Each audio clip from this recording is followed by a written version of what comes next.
दोस्तों अगर आपको भी photo editing and video editing पसंद है तो आप मेरा चैनल सब्सक्राइब कर सकते हैं, क्योंकि मैं ऐसे ही रोज़ वीडियो अपलोड करता रहता हूँ। चलो पिक्स को ओपन कर लेते हैं। सबसे पहले आपको भी बैकग्राउंड सेलेक्ट कर लीजिए जो आप अपनी पिक्चर के पीछे लगाना चाहते हैं।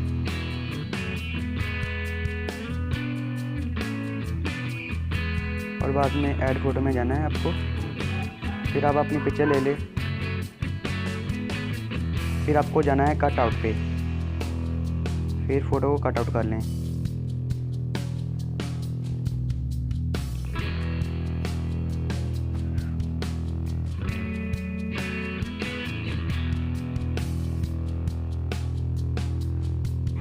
जो आपको फ़ोटो का हिस्सा चाहिए उसको आप रेड कर दो। बाद में जाएं सेव पे, और ये आपकी फ़ोटो कट आउट हो चुकी है। अब आप अपनी फ़ोटो के हिसाब से इसको बैकग्राउंड के पीछे एडजस्ट कर सकते हैं। ठीक है,